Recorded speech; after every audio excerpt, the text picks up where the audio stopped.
Ah, la mort, ce sujet que l'on évite soigneusement dans nos conversations. Mais pourquoi avons-nous tant de mal à l'accepter comme une partie intégrante de la vie ? Dans cet épisode, j'explore cette question essentielle avec mon invitée, Ghislaine Duboc. Chamane contemporaine, psychosexologue, conférencière, elle est également autrice de plusieurs ouvrages dont le plus récent qui s'appelle La prophétie de l'espoir. Ce qui me touche chez mon invité, c'est la poésie de ses mots, sa manière de parler de la mort sans détourner le regard, avec une immense douceur et une lucidité apaisante. Ghislaine Duboc nous invite à reconsidérer notre rapport à la mort et au deuil en nous encourageant à voir ces expériences non pas comme des fins, mais comme des transitions qui peuvent enrichir notre compréhension de la vie et de nous-mêmes. Alors dans cet échange, nous allons parler de la place de la mort dans nos sociétés occidentales, de cette traversée intime qu'est le deuil, de ce qu'il change en nous et de la manière dont on peut, peu à peu, retrouver la vie au cœur même de l'absence. C'est un épisode riche en sagesse et en espoir que je vous propose. Bonne écoute!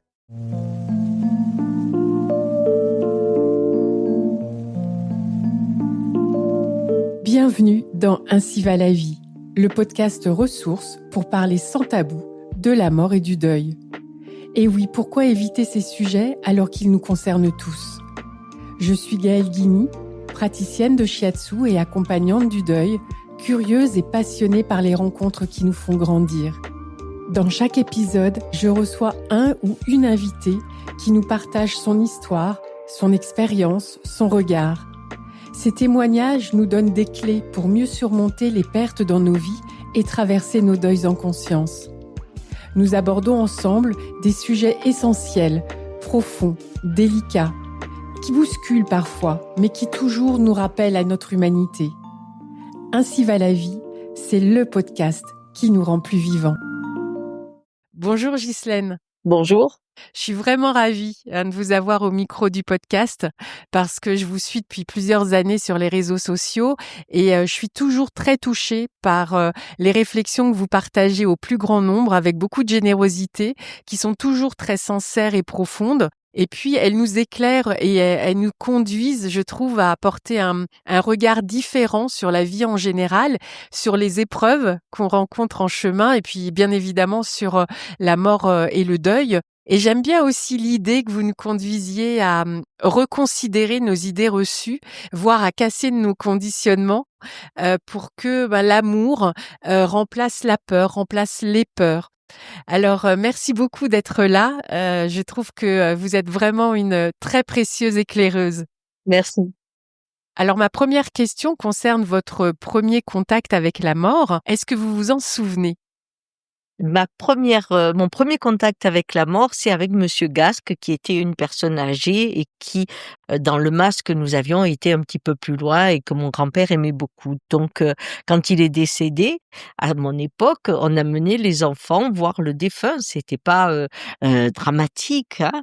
Et au contraire, de voir cette personne avec le masque de la mort, parce qu'on y était allé au bout de 4 jours, quand c'était le moment de l'enterrement, mais ça faisait 4 jours qu'il était décédé. Donc, il y avait ce masque mortuaire, hein, et j'avais été impressionnée par cette rigidité, la couleur, et c'est ma curiosité qui a été réveillée. Mais pas de peur. J'avais 6 ans peut-être, et c'est pour ça que quand on me dit: «On n'amène pas les enfants», je dis: «Mais si, hein, la mort, ça fait partie de la vie». Donc c'est de l'interrogation, ça m'a permis de regarder les adultes pleurer, alors que je croyais que les adultes, quand on vieillissait, on pleurait pas. Alors là, par contre, c'était la grande déception parce que ce jour-là, on découvre que les parents pleurent comme nous. C'est un moment douloureux de savoir que de vieillir ne va pas enlever les larmes. Donc ça, c'était quand même la première leçon. Voilà un peu ce que je me souviens de mon première rencontre avec la mort. Et je crois aussi que vous avez une expérience étonnante et singulière avec votre grand-père. Est-ce que vous pouvez nous la raconter ? Alors mon grand-père, lui, ça a été la première personne qui est morte dans mes bras. Enfin dans mes bras, dans mes mains. Et c'était intéressant parce que il était entouré de ma grand-mère et de mon oncle Pierre, donc de son frère, et il avait beaucoup souffert dans la nuit et à un moment il dit: «J'ai les pieds froids». Alors, j'ai dit: «Bah, écoute, j'enlève les couvertures et je commence à masser». J'aimais masser mon grand-père et je lui masse les pieds et là il sourit et je sens ce bonheur vraiment aller en lui. Il avait un sourire merveilleux et nos yeux s'épousaient ce jour-là et dans ses yeux qui se sont agrandis, il est parti. Donc c'était vraiment l'envol dans un bonheur infini qui lui ressemblait tellement parce que c'était le parcours de sa vie. Alors cette rencontre, évidemment, m'a apporté beaucoup et et je crois que, hem, c'est ce qui m'a permis d'approcher, les nombreuses personnes qui sont parties, dans mes bras, même mon fils, avec cette, paix. Oui, c'est ça. Cette paix, c'est un envol, un accouchement pour certains, parce que c'est un peu plus difficile, mais c'est tellement simple. Je trouve que avoir la chance d'être à côté de quelqu'un qui meurt enlève la peur de la mort à tout jamais. C'est ça qui est magnifique, c'est que c'est un instant comme une lumière qu'on éteint, qui est rapide et qui pourtant, a dans cette simplicité, ce n'est que ça. Eh bien, ça amène, une ouverture de vie en soi. Voilà. En tout cas, c'est ce que moi j'ai vécu. Mmh. Et vous avez appris quelque chose de différent avec votre arrière-grand-mère? Mon arrière-grand-mère que je n'ai pas vue, dans le dernier instant, quelque temps avant, c'était 2 ans avant la mort de mon grand-père, eh bien, c'est elle avait du mal à respirer et je lui ai dit: «Tu as peur?» J'étais jeune, j'avais 14 ans et elle c'est comme si elle était effrayée et j'ai osé prononcer le mot: «Tu as peur de mourir?» Et là, elle s'est complètement énervée. J'avais honte, alors j'étais allée voir mon grand-père et il m'avait dit: «Non, c'est pas grave, tu as juste mis un mot, la peur qu'elle a, ça va passer» et je l'ai retenu comme, quelque chose de pas bien d'avoir précipité mes propres peurs sur sa peur et peut-être que c'est ce jour-là que j'ai appris à être là, auprès de quelqu'un qui se meurt, dans un intense présent, sans mes peurs à moi. Voilà, c'est peut-être ça que j'ai appris ce jour-là. Oui. Est-ce que vous diriez que, ce sont ces expériences et les épreuves que vous avez eues dans votre vie et on va parler bien sûr de votre fils Guillaume, qui vous ont conduite vers le chamanisme et vers cette lecture et cette compréhension de la vie qui est la vôtre aujourd'hui? Bah, je crois pour moi, il y a eu plusieurs temps. Il y a eu le premier temps, ma jeunesse, hein, où là, dans la famille, que ce soit du côté de ma mère ou de mon père, les grands-mères étaient voyantes, on avait des esprits, il y avait on guérissait le feu. Mais mon grand-père parlait à ses morts, mais c'était vu comme tu vas laver la vaisselle, quoi. Ouais. Ce qui fait que le monde invisible était inclus dans le monde, mais pas comme un pouvoir, comme juste une façon d'avoir un monde élargi. Mmh. C'était juste ça.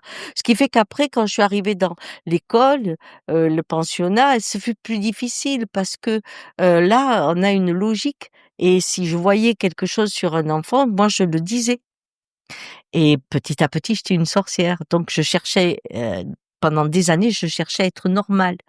Et quand mon fils a eu ça, ça m'a ramenée à cette grande intuition, on pourrait dire, des choses, à cette réouverture, du cœur et de l'âme. Mais, ensuite, j'ai dû faire face à des problèmes, de société, de travail et je suis rentrée dans la dureté du cœur et il m'a fallu attendre encore une épreuve pour pouvoir me réouvrir et retrouver ce goût d'un monde élargi. Ah ouais.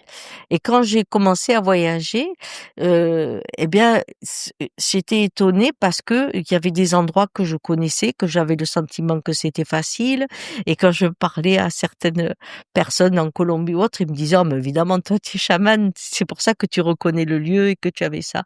Alors que c'était pas ça.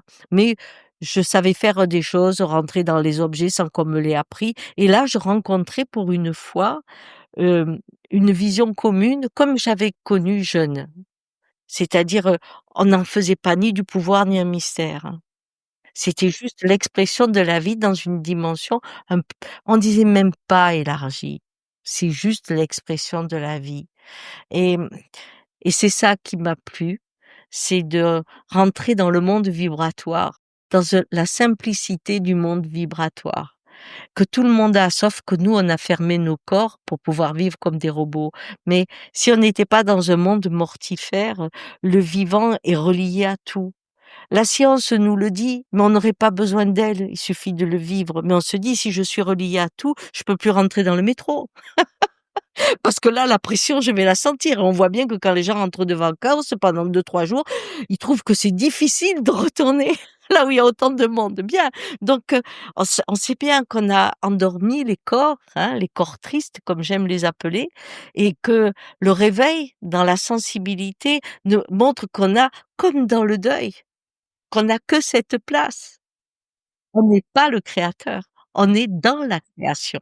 Et ça, effectivement, ça donne une dimension, une responsabilité qui est plus dans le soin que dans la domination, et cela change le regard du monde. Donc c'est ça qui, à un moment, m'a ramenée à ma nature première et a permis que les épreuves de ma vie, elles ont été multiples et très importantes, dans cette vie secouée, j'ai pu trouver la paix. Voilà. Parce qu'un roseau, quand il y a du vent, il s'en fout, il fait ça. Je veux dire, la forêt, quand il y a du vent, elle sait que les branches mortes vont partir. Je veux dire, il n'y a plus peur de la tempête quand le marin aime la mer. Et c'est ça qui fait que, le goût de la vie devient intense. Parce que la mort est présente, puisque le changement est toujours là. Mmh. Je retiens cette phrase, hein: «Il n'y a plus peur de la tempête quand le marin aime la mer».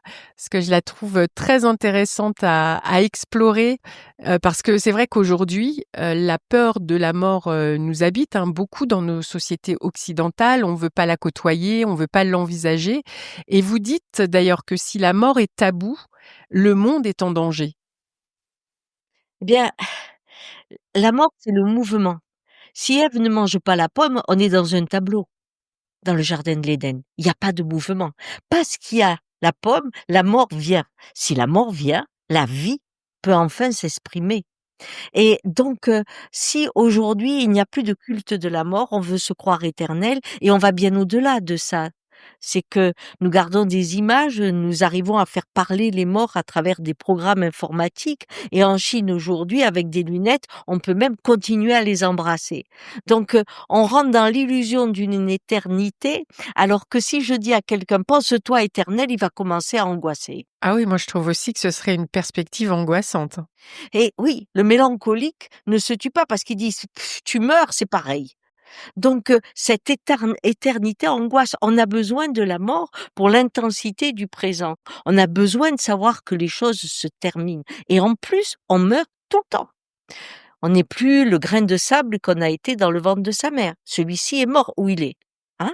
On n'est plus l'enfant qu'on a été où il est. On dit: «Mais il est là». Mais oui, mais personne ne le voit où il est. Donc cette grande transformation dans laquelle on vit en permanence, la nier, c'est jouer sur une immortalité qui nous emprisonne. Parce que le fait que tout passe permet, quand on est dans une grande douleur, de savoir que cette intensité-là passera. L'amour ne passe pas, la mort passe. C'est ça qui est la grande différence. Oui. Et donc le fait de vouloir tout figer dans cette espèce d'éternité, pour vous, c'est mortifère? Oui, quand, on dit à quelqu'un: «Oh, j'ai confiance en lui parce qu'il bouge pas», je veux dire, on sait ce qu'il pense, on sait ce qu'il veut à Noël. Cette, façon de faire confiance à un robot. Parce que s'il ne change pas, c'est qu'on n'a rien ajouté à son programme. Or, la vie est changement, et c'est pour ça que c'était super avant, enfin nous on le fait toujours, mais c'était super l'éveiller. Pourquoi? Et au moins on avait aussi, la petite table qu'on mettait devant la porte, et que les voisins qui l'avaient connu, eh bien pouvaient y mettre un mot. Mais surtout ça annonçait que la personne était décédée, ce qui fait que dans l'éveillé, il y avait des gens parfois qu'on ne connaissait pas qui venaient, et c'était là la grande surprise. Parce que des fois on va dire: «Oh tu sais quand même ton père, il était tellement rigolo à l'école, c'était toujours lui qui fait le pitre». Et là, il y a l'enfant qui dit: «Mon père, rigolo». Non, non, on parle pas du même et justement, quand on est autour de quelqu'un qui meurt, on parle de tous les personnages qu'il a été, celui qui était rigolo, celui qui était, à l'époque facile à vivre, alors que maintenant il est devenu tellement rigide. Et oui, et les facettes de cet homme multiple qui font qu'au moment de la mort, eh bien, on enlève ce qui n'a pas plu, on fait revenir la lumière et ces instants joyeux, eh bien, amènent au milieu du cercle où il se trouve, la vibration d'amour et des possibles qu'il a touchés au cours de sa vie. On rencontre un être complet quand à l'époque on pouvait faire l'éveillé. Eh oui. Aujourd'hui, c'est quand même terrible ce qu'on fait. On a beaucoup de vidéos, c'est sympa, mais il y a pas cette façon. Puis pendant 4 jours, on faisait à manger, il y avait des gens qui passaient, qui allaient lui parler. On n'avait pas besoin, certaines familles faisaient des décorums, mais par exemple chez les protestants, on était dans un divan, le mort était dans un divan. On allait lui parler et on attendait que le masque de la mort vienne sur lui pour savoir qu'il pouvait partir parce qu'il était déjà parti. Son corps allait nourrir la terre, bien entendu, mais son âme nous avait quittés. On le savait dans cette métamorphose du corps. Et quand je vois qu'aujourd'hui, on fait des décorations, on veut qu'une personne ait une bonne mine pour être mis dans le cercueil, j'ai dit: «Mais arrêtez! Pour un enfant, voir quelqu'un qui a bonne mine enterré dans une boîte, c'est horrible!» Alors que quand il touche le cadavre, il sait que son grand-père, son père, sa mère, celui qu'il aime, n'est plus là. Et ça, c'est essentiel. Mais il sait aussi qu'en lui, il y a quelque chose qui ne meurt pas. Et ça, on peut le savoir que quand on touche ce qui reste pour savoir ce qui est parti. Mmh. Bah, en fait, je m'étais jamais posé la question de la mine et de l'apparence de la personne décédée, de ce que ça pouvait renvoyer, aux enfants notamment. C'est vraiment une question à creuser, je trouve. Et c'est très intéressant de rappeler, à quoi servent les rites ancestraux, qui disparaissent, qui sont remplacés par d'autres choses. Mais, parce qu'en fait, ces rites-là, ils offrent un moment collectif de recueillement avec son lot d'anecdotes, hein, vous le disiez. C'est un moment de solidarité, d'humanité et puis évidemment, c'est honorer le défunt et ça permet de rendre concret le décès. Je comprends ce qui se passe, cette personne a été, son corps s'est arrêté de vivre. Oui, c'est vraiment cette rencontre avec, quand on prend un cocon et que le papillon s'est envolé, le cocon reste beau, on peut en faire du fil de soie, mais on sait qu'il est plus là, parce qu'il y a le cocon qui est ouvert et c'est pour ça que ce masque mortuaire qui vient avec les jours, eh bien, c'est le cocon qui s'affirme et là, on sait qu'il est parti. J'aurais jamais pu, heu, mettre mon fils dans ce cercueil si j'avais cru qu'il était là. Mais je n'ai compris qu'il était parti qu'au 4e jour. Là, quand il est mort, au moment où il meurt dans mes bras, d'abord quand il est mort, j'ai cru que, j'étais en j'ai en c'était le soir, j'étais dans le lit à côté de lui, à l'hôpital et puis il me dit: «J'ai mal au ventre» et j'appelle l'infirmière et au moment où l'infirmière allait lui faire, une piqûre, je lui dis je regarde, je sens, je dis: «Non, on arrête».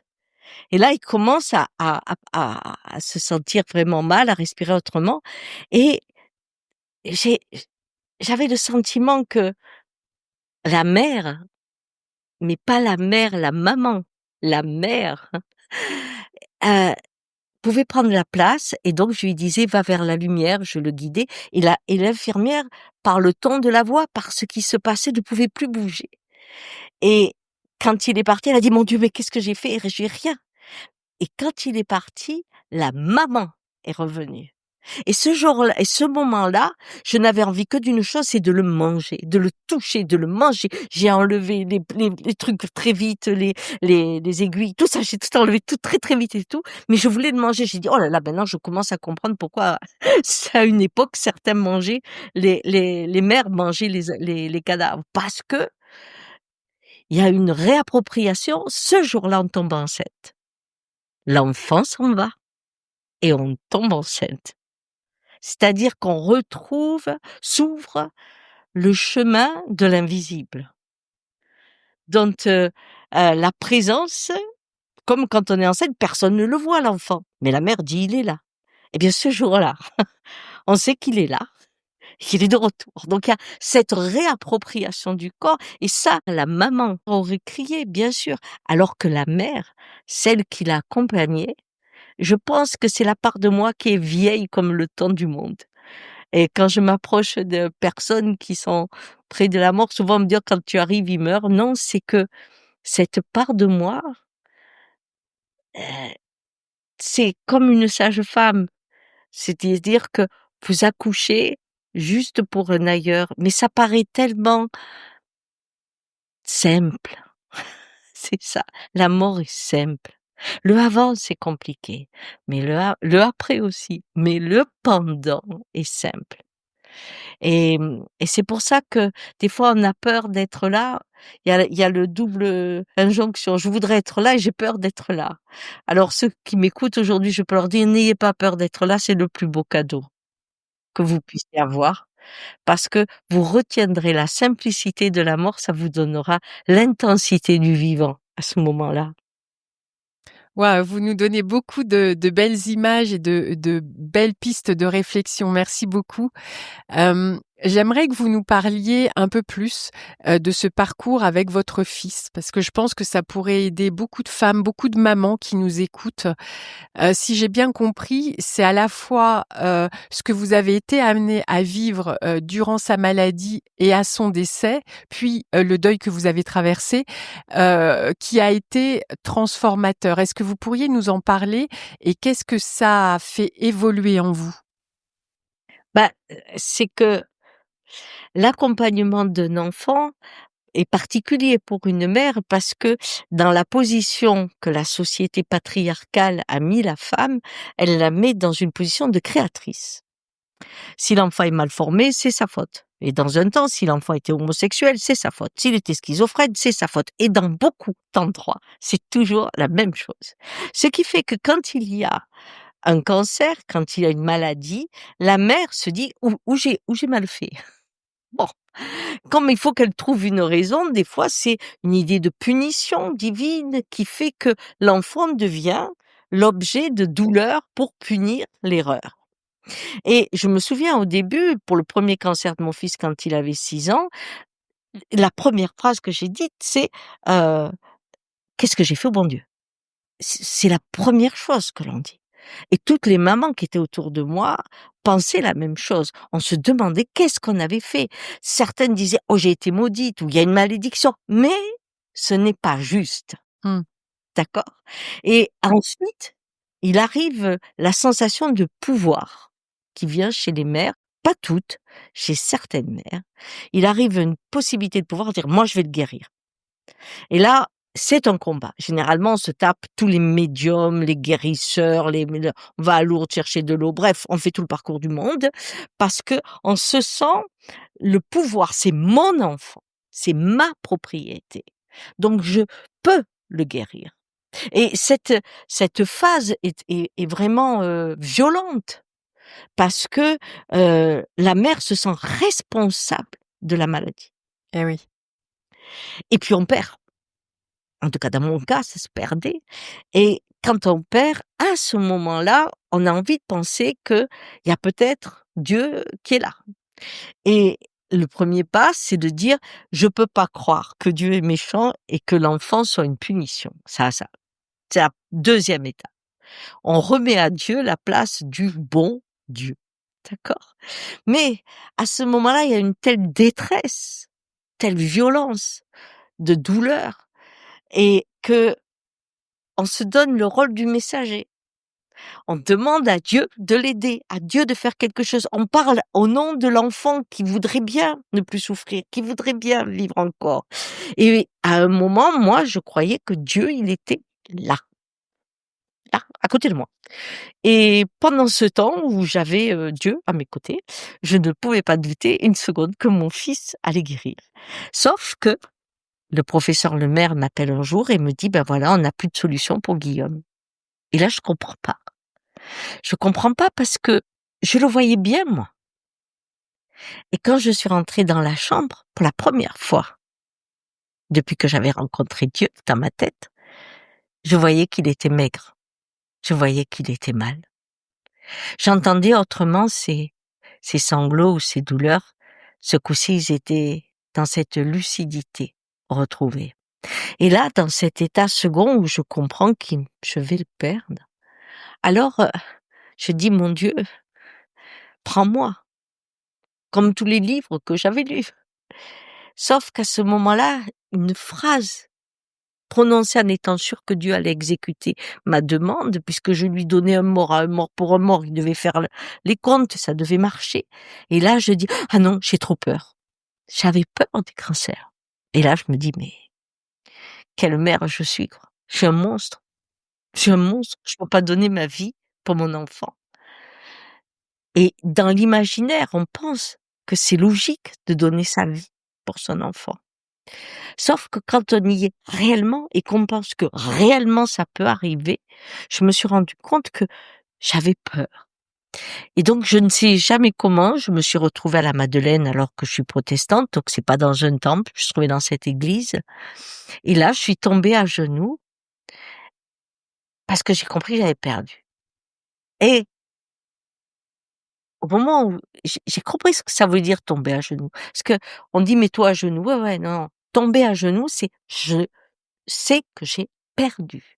Et la phrase qui me vient, ça a été tout simplement de dire c'est ton fils, c'est pas le mien. Je ne suis que la mère. Et ça a été une ouverture incroyable pour accompagner des mamans et beaucoup aussi de papas. Que la mère. Je ne suis que ça. Tu es son créateur. Donc, s'il a besoin que de 6 années, c'est ton choix. Fasse qu'une chose, c'est que je puisse le supporter pour mes 2 filles.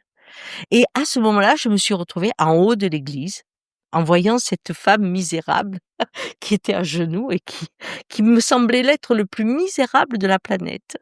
Et j'étais pas dans un endroit merveilleux, il y avait pas des anges, il y avait pas de tout ce qu'on veut, ni de la musique, ni de la lumière fabuleuse, rien.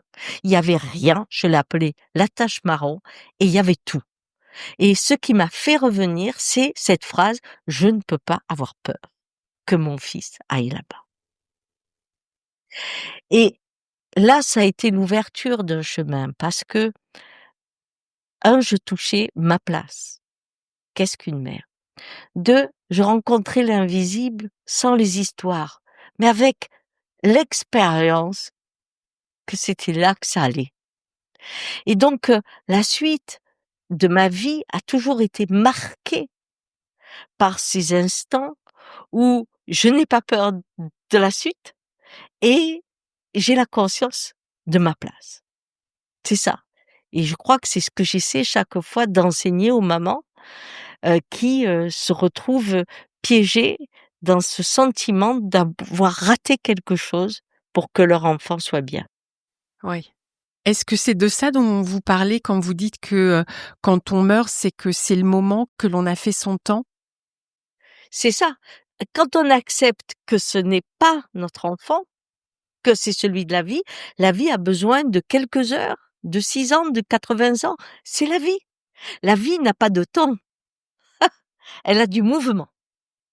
Et quand on a eu le miracle, puisqu'après ça on a eu le miracle, on a eu la chance d'avoir 20 ans de vie en plus, eh bien, c'est parce que c'était son temps.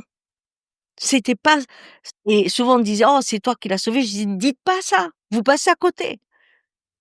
C'est terrible parce qu'on donne le pouvoir à l'homme. Non, non, la vie a son temps. On meurt jamais avant d'avoir fini son temps et c'était Dolto qui disait ça et elle avait raison. Si nous on dit: «Il faut vivre jusqu'à 80 ans», ben non, des fois il y en a qui en quelques mois ont tout compris. Des fois, il y en a qui vont dans un ventre et c'est quelques heures parce que la mère peut pas les garder, mais c'est qu'ils ont besoin que de quelques heures. Qui connaît le temps de l'éternité? Dites-moi, qui le connaît? C'est vrai, mais vous le savez bien, et mieux que personne peut-être que c'est tellement, tellement compliqué cette acceptation, quand on a perdu un enfant en particulier. Ben, c'est très difficile parce que toute notre culture nous ramène à on doit élever un enfant, il doit devenir un homme, il doit se reproduire. Enfin, je veux dire que il y a une punition divine. Des fois, aujourd'hui, il y en a qui remontent dans 4 ou 5 vies pour expliquer pourquoi aujourd'hui ils ont perdu un enfant. Il y en a qui disent c'est la lignée maudite. Toutes les familles, tous les aînés meurent. Pour avoir l'impression d'avoir le contrôle, on se met dans un système comptable qui n'existe pas au niveau de l'univers. La preuve, quand on voit l'abondance de la création, si elle était comptable, mon Dieu. Nous avons un esprit cause-effet. Or, le mystère de la vie dépasse ça.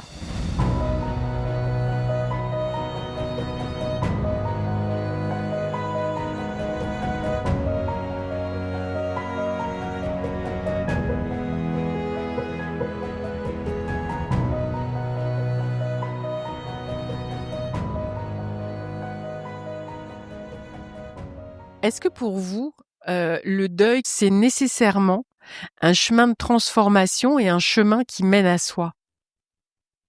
Pour moi, oui. Quand on donne du temps au deuil. Mmh. On a une vallée des larmes qui est vraiment solitaire. Même celui qui nous aime le plus, ne peut pas y aller. Mais dans cette vallée des larmes, eh bien, on retrouve ce monde dans lequel, on n'a aucun pouvoir. Et on a besoin aussi de ce temps pour, reconnecter l'invisible et que dans la douleur, on ait la connexion avec ailleurs. Mais on vit pas tous de la même façon. Là, on parle d'une mère. Mais un père, c'est aussi terrible parce qu'un père, chaque fois qu'on le voit, on lui dit: «Et ta femme?» On a l'impression que la mère a le droit au deuil et que lui, il a le droit juste de tenir debout. Alors que il y a des pères qui sont autant effondrés parce qu'eux aussi ils se disent: «J'ai pas su, j'ai pas pu, j'ai pas fait», bien sûr. Et la douleur du père est souvent niée parce qu'il doit être support et s'il s'effondre, on lui en veut. Mais alors pire, on prend la douleur des enfants. Ils sont: «Ah ben il te reste les enfants», ça c'est terrible, c'est des phrases horribles qu'on devrait jamais dire, mais il y en a qui peuvent pas s'empêcher de le dire en vous embrassant. Et puis les enfants, eux, il faut qu'ils soient ce qui va faire du bien à la mère, donc ils ont pas le droit d'être mal. Et là aussi, à nouveau, ces non-dits, cette façon de tenir ou même pendant une cérémonie, il y a aujourd'hui ça va mieux, on a droit un peu aux larmes, mais quand même, on voit dans certains pays, les mères peuvent pas aller jusqu'au cercueil parce qu'on dit elles sont les hystériques, donc il y a que les hommes qui les accompagnent. Mais je me souviens d'une de mes patientes où quand elle perd son fils, à un moment, à l'église, elle commence à sentir les larmes venir et sa mère lui dire derrière: «Tiens-toi».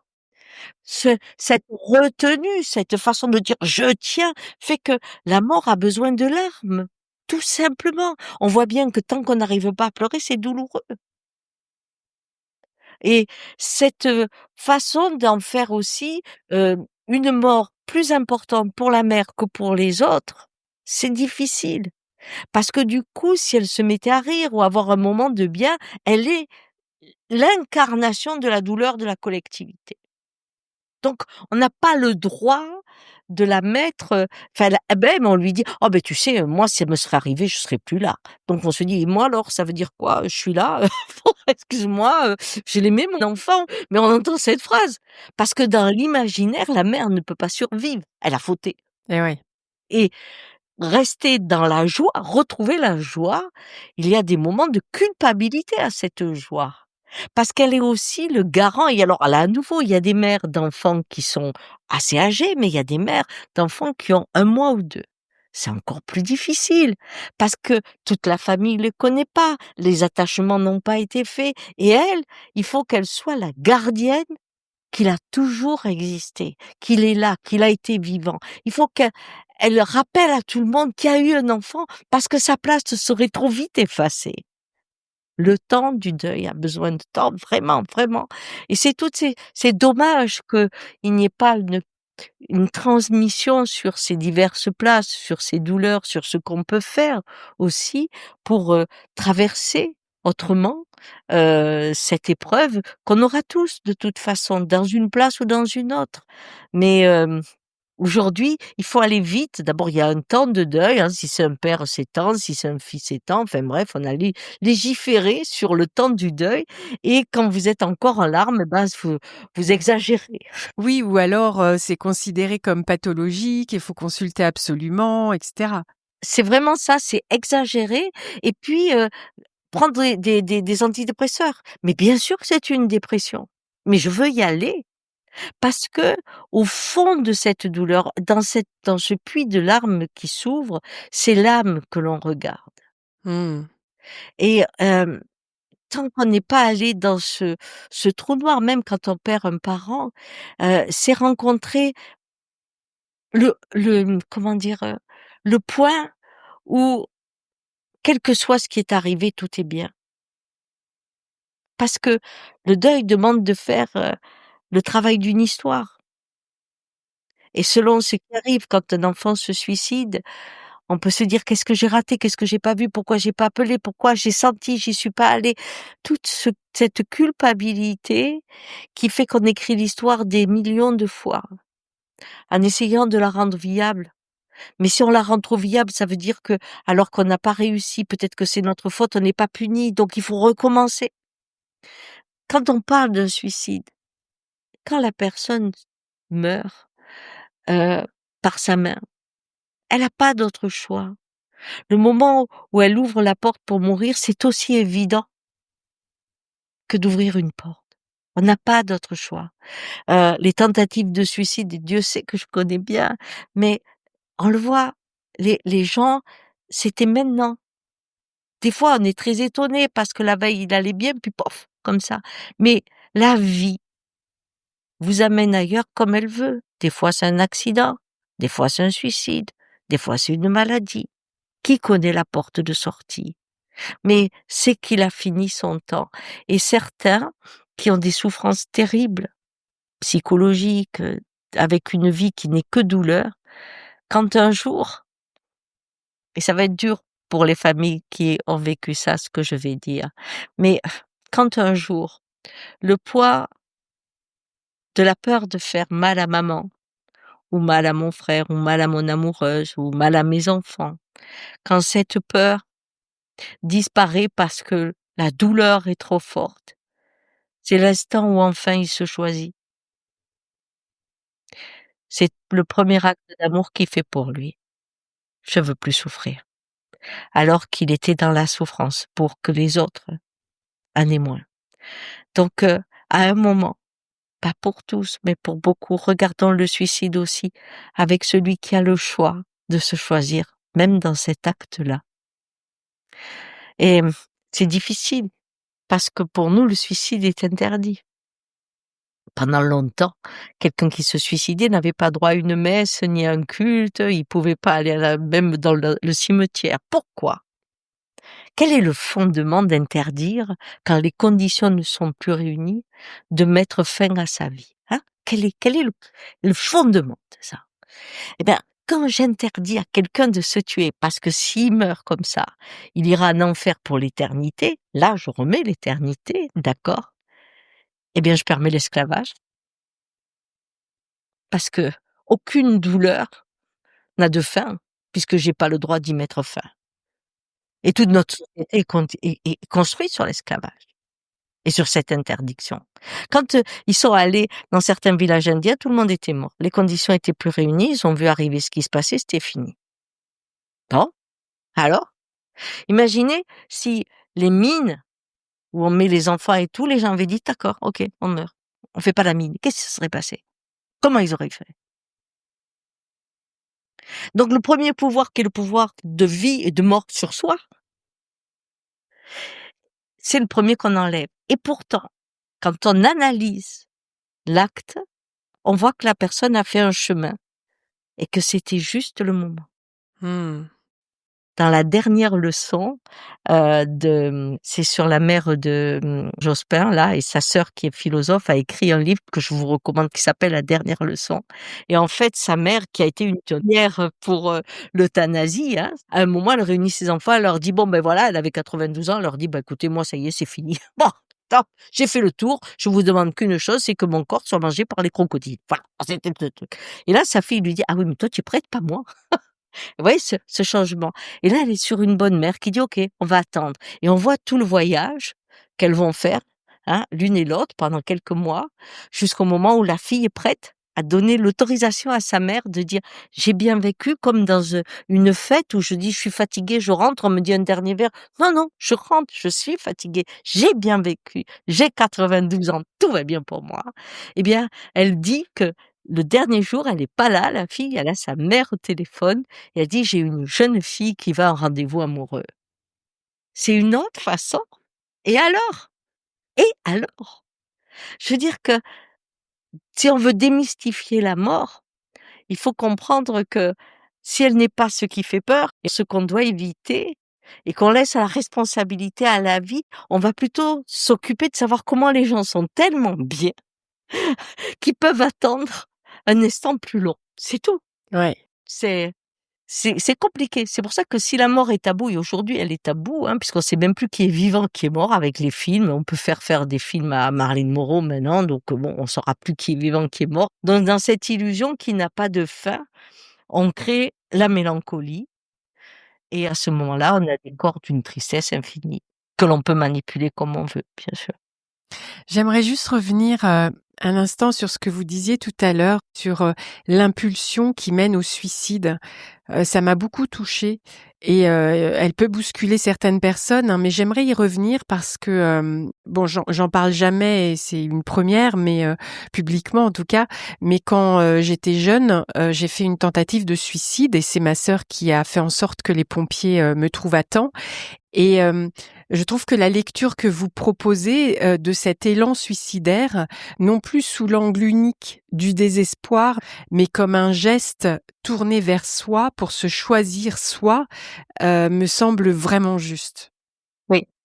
Je me souviens d'un garçon et ça m'avait tellement émue, c'était un de mes patients. Il avait dit au revoir à tout le monde et il a un accident de voiture et alors qu'il était allé à fond sur un arbre, il en sort indemne et sa sœur m'appelle, tout ça, tu te rends compte? On sait pas, on pense quand même qu'il a sûrement fait ce truc. Il avait rien. Ça s'est passé le matin. Le soir, il est allé se noyer. Ah oui, C'est la première fois que j'ai vu ça. J'ai vu des gens qui, me disaient: «Mais pourquoi vous nous avez ramenés? Pourquoi?» On savait qu'il allait avoir la rechute, hein, mais lui, c'était le même jour. Je m'en souviendrai, mais toute ma vie. Sa sœur s'appelait Rose et on était et je lui dis: «Tu sais, franchement, il voulait plus rester. Là, tu es tranquille qu'il en voulait plus». Pourtant, il avait 2 enfants, il a fait le tour, il avait dit au revoir à sa façon à tout le monde, mais c'était fini. Ça suffisait. mmh.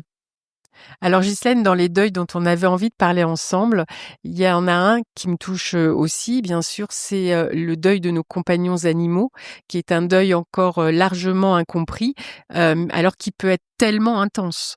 Oui, et on s'imagine pas, mais l'animal, c'est celui qu'on touche le plus et arrivé à un certain âge aussi, c'est des fois le seul qui nous touche. Donc c'est le seul qui rappelle tu as un corps, tu es humain. Ça paraît bizarre, mais il y a ce lien physique qui est tellement important, plus un lien d'apaisement. Caresser un animal, c'est se caresser. Parce que la caresse dit: «Ça passe, ça passe, ça passe». Le fait de faire ça, imaginez une douleur, c'est comme si je dis: «Je t'enlève ça, je t'enlève ça». Je fais ça à mon âme, je me fais ça aussi. Donc on crée un lien et un lien d'amour incroyable parce que, on fait la communication et il y a aussi ces regards qui nous touchent autrement. Hem, qui touche de cœur à cœur, on est et c'est pour ça que, un compagnon de 15 ans, de 18 ans, mais qu'importe le nombre d'années, même des fois quelques mois, on a eu la chance de pouvoir aimer inconditionnellement. C'est-à-dire, on lui demande rien et on a tout. Donc on c'est c'est comme ça que l'être humain s'exprime le mieux. Et de pouvoir être dans hem, moi je vois le matin, je commence par faire les merdes, c'est-à-dire je fais les box pour les chevaux qui sont à la retraite, hein, puisque c'est leur donner une belle vie à la fin. Je fais les poules, ça à nouveau c'est le poulailler, après je fais les chiens, après je fais les chats, après je vais aux carpes. Donc je nettoie et je nourris. Et c'est un bien fou de nourrir, d'être celui qui est vigilant, bienveillant et d'avoir ce rapport avec les animaux et aussi, on sait qu'ils vont mourir avant nous, normalement. Eh oui. C'est l'engagement qui accepte déjà la fin. Si on avait la même capacité d'aimer l'autre avec ce que l'on a pour les animaux, on serait des êtres capables d'aimer vraiment. Parce que souvent, quand on dit: «Ah, j'ai peur de tomber amoureuse», tout ça, pourquoi? Bah oui, parce que ça finit toujours mal, comme dit la chanson. Oui, mais quand on prend un animal, on sait qu'on risque de souffrir. Comme disait ma grand-mère, c'est des fois des bêtes à chagrin. Oui, mais j'ai dit: «Tu oublies qu'avant, il y avait toute la joie». Et donc, c'est comme s'il nous apprenait le pacte de vie. Ton soleil aura ses larmes, mais si tu veux connaître le soleil, il faut que tu acceptes les larmes. Et eux, eh ben, ils nous apprennent ça. Et c'est d'autant plus percutant en fait que, je trouve dans notre champ lexical à l'égard des animaux, on est dans, le propriétaire, le maître et cetera, donc ça les rend objets et on en oublie cette dimension, d'être à être dont vous parlez. Oui, mais on objectise aussi, c'est mon fils, c'est mon mari, c'est ma femme. Oui, c'est vrai. On objectise tout et c'est ça qui fait que cet amour qui n'a d'autre schéma que le don et le lien, il y a pas de travail, il y a pas de on dit dans le don et le lien. Tout à fait. Ça ramène à qu'est-ce que pourrait être le lien vivant s'il n'avait pas des obligations, du travail, des fonctions, des ceci, des cela. C'est ça qui est aussi très important. C'est qu'il nous met dans une dimension humaine qu'on pratique pas. Mmh. C'est, pour certains, il y en a qui vont prendre, comme on dit, des animaux pour être des gardiens, comme on voit, pendant le Covid, il y en a qui ont pris des animaux pour pouvoir sortir. Il y en a pour qui les animaux sont comme leurs enfants, comme leurs femmes ou comme leur mari. Je veux dire que, cette tu existes si tu as une fonction, ça fait partie de cette société. On dit: «Qu'est-ce que tu m'apportes? Qu'est-ce que tu me donnes?» Avec un animal, on est complet, on n'est pas en train de calculer ce qu'il donne. On sait juste qu'on est bien. Ça change tout. Qu'est-ce que vous pourriez partager aux personnes, endeuillées qui nous écoutent, pour se connecter justement à la gratitude de ce qui a été avec, la personne ou l'animal, en tout cas l'être cher qui est décédé? Qu'est-ce que vous pourriez, leur communiquer comme pratique qui pourrait les aider? Bien, quand on perd quelqu'un, et tout le monde le sait, pour ceux qui en ont perdu en tout cas, une odeur, une chanson, des fois rien, et tout d'un coup, la douleur revient comme si c'était hier. La perte. Avec la joie du souvenir vient les larmes de l'absence. C'est chose. Moi, quand, mon fils revient violemment, je pense que c'est lui qui me dit: «Hey, je suis là». Bon, alors là, c'est une intrusion. Je lui dis: «Hey, c'est violent, ça fait un peu mal, mais tout d'un coup, je suis contente parce que cette douleur m'ouvre la porte de la communication». C'est-à-dire, je pleure, je crie, si je suis en voiture, je hurle et puis tout d'un coup, je suis complètement fatiguée et là, je peux laisser venir le lien avec l'invisible. Ça, c'est vraiment quand vous savez, ces moments où ça revient et ça le fait, mais des fois 20 ans, 30 ans après, on peut se retrouver exactement comme si c'était hier que c'était arrivé. Quand on est là, il faut laisser venir et hurler, crier pour retrouver cette fatigue, cet épuisement où enfin on peut entendre l'autre dans cet ailleurs. C'est c'est quelque chose d'important. De la même façon, quand, on a perdu un enfant jeune ou quand, on sent que la vie revient, mais on a l'impression qu'on est le gardien de son souvenir et qu'il faut pas que la vie nous prenne trop vite. À ce moment-là, c'est intéressant de pouvoir, créer son petit totem, hein, la photo, tout le reste et mettre une bougie le matin avec une prière disant: «Écoute, il y a une part de moi que je laisse là et qui est toujours en contact avec toi» et on fait la vie et puis le soir quand on rentre, on éteint la bougie en disant: «Maintenant je suis là». Ou on la laisse parce qu'on a autre chose à faire dans la maison. Mais on sait qu'il y a une part de soi matérialisée par la bougie qui reste en lien avec l'invisible. Et ça permet d'avoir une journée plus facile. Voilà 2 petites astuces que je pourrais vous donner. Merci, merci beaucoup Ghislaine. Est-ce que, vous auriez quelque chose que vous aimeriez rajouter, à cette discussion pour finir cet épisode? Ah, quoi qu'on raconte, c'est douloureux. quand j'avais lu La Source Noire, c'est un vieux livre de Van Essel, je crois, ça m'avait fait un bien fou. Des fois, on trouve des pépites comme ça, mais il y a cette ouverture douloureuse qui est une présence à l'amour qu'on a connu et qui fait mal. Il y a des moments, on a l'impression qu'elle se referme, il y a des moments, elle se réouvre, il y a des moments, on n'est pas d'accord avec la vie, on dit que c'est pas juste, il y a des moments, on voudrait tout changer. Eh ben, ça s'appelle être un être humain. Vous êtes normal, bienvenue. Vous êtes un humain et pas un robot. Voilà. Merci pour ce temps fertile et précieux que nous venons de passer ensemble. Merci beaucoup. Et je convie toutes les personnes qui nous écoutent et qui sont intéressées à aller dans le descriptif de l'épisode où j'aurai mentionné vos différents livres, dont le dernier, La prophétie de l'espoir. La prophétie de l'espoir. Je le dis parce que sinon mon éditeur va encore me dire « tu ne parles jamais de ton livre ». Est-ce que vous voulez nous en dire quelques mots avant de conclure ? Ben, c'est un chemin justement qui montre comment on est conditionné pour...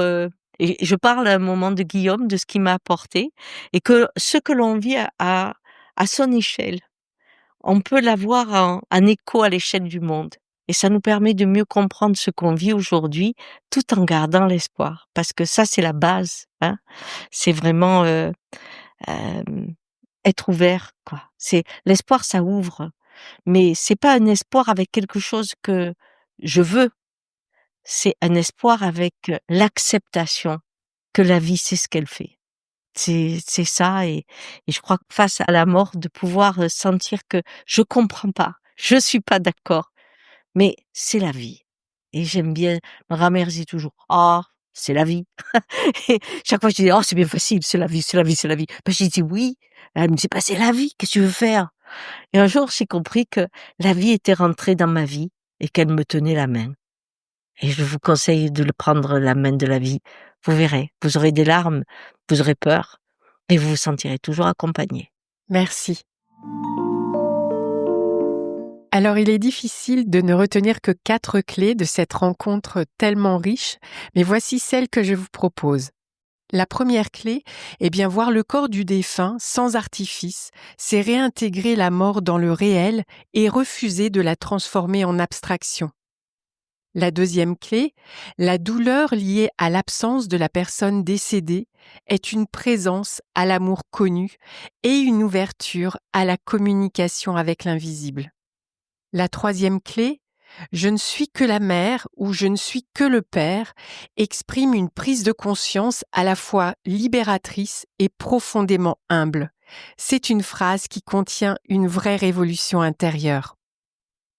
Et puis la quatrième clé, l'espoir est un moteur de vie, non pas comme une attente de résultat, mais comme une ouverture et une acceptation à ce que la vie a à offrir, même dans l'incertitude et la douleur.